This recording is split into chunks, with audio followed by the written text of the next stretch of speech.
이곳 백사마을에 무슨 일이 생긴 걸까요? 이곳은 서울에 남아있는 마지막 달동네 백사마을입니다. 그런데 최근 이 백사마을을 둘러싸고 주민들의 갈등이 깊어졌다고 하는데요. 도대체 무슨 사연이 있는지 확인해 보겠습니다. 이 마을에 정착한 지 어느덧 45년이 됐다는 한철수 씨. 너무도 긴 세월, 삶의 터전이 되어준 집.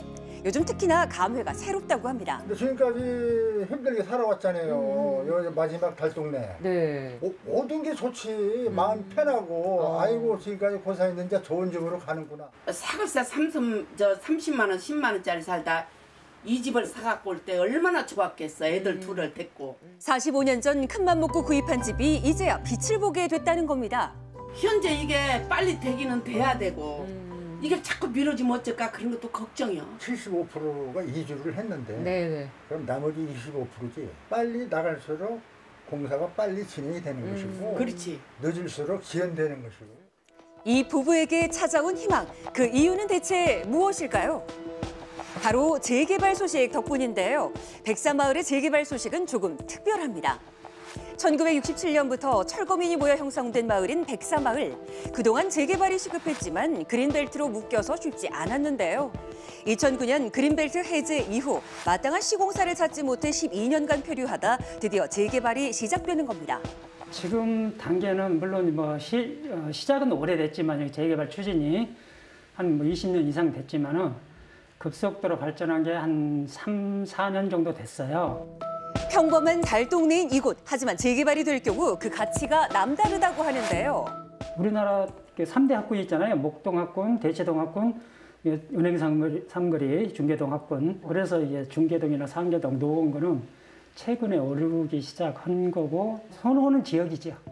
그렇다면 백사마을의 현재는 어떤 모습일까요? 여기는 지금 비어있는 건물들에는 공가 표시가 돼 있고요. 이쪽에 보시면 저 위에 있는 건물들 같은 경우는 언제 쓰러질지 모르는 위험성을 가지고 있는 겁니다. 재개발이 결정되며 많은 주민들이 이주했지만 아직 백사마을을 떠나지 못한 사람들이 있습니다. 그중 한 명인 김점래 씨를 만나봤습니다. 혼자 그냥 아무거나 그냥 하는 거 생각하면 되지 뭐. 점례 씨의 오늘 점심은 컵라면 1개. 어려운 형편이지만 집에 대한 애착을 가지고 이 집을 손수보수하며 살아왔다고 하는데요. 장판까지 직접 땜질했을 정도라고 합니다. 이런 거 종이 주워다가 이거 땜빵 다 하고 살고 이것도 주워다가 이렇게 내가 다 붙이고. 미우나 고우나 내 보금자리라는 생각에 살아온 세월. 하지만 세입자라는 이유로 이 세월이 무용지물이 될 위기라는데요. 산 데는 한 40년 사는데 나갔다 들었다고 다시 들은 게 한 2년 들어가나? 점례 씨가 원하는 건 내 보금자리를 지키는 것뿐. 하지만 현실은 녹록지 않습니다. 서러웠죠.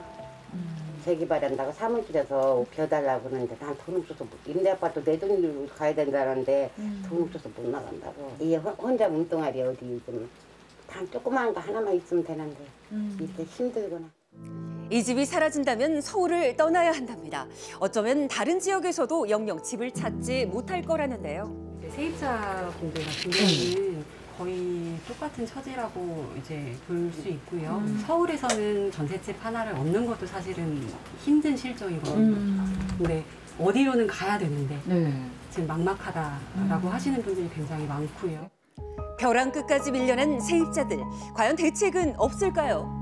재개발 사업을 담당하고 있는 주민대표회의 위원장을 직접 만나봤습니다. 구역 지정 3개월 전부터 사업 시행 인가일까지만 사시면 또 세입자로서 인정을 하게 돼 있어요. 임대 아파트와 주거 이전비와 이사비를 드리죠. 내년 하반기쯤 돼야 되는 건데 저희가 이제 상황이 주택 환경이 열악해서 이제 SH와 서울시와 협의를 해갖고 임대 아파트를 이제 받아서 미리 조기 이주를 시켜드리는 거예요.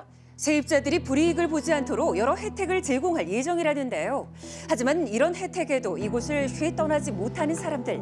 그중 50년째 이곳에서 살고 있는 조병길 씨를 만났습니다.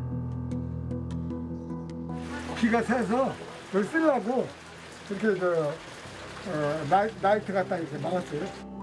집에는 쥐소변에 곰팡이까지.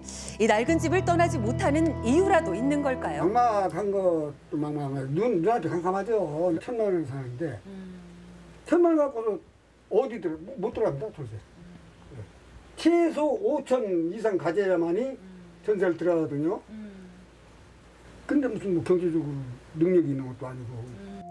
지금 상황으로선 임대 아파트 입주도 월세방도 그저 꿈일 뿐이랍니다. 50년이라는 적은 세월이 아닙니다.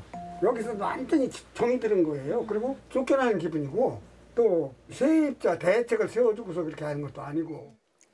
재개발이 결정된 2009년 당시 700가구가 북적이던 이곳 백사마을엔 현재 200가구 남짓 남아 있습니다. 서울시가 이주 시한으로 정한 2022년 과연 그 이후 자신이 원하는 곳에 살고 있을 세입자는 얼마나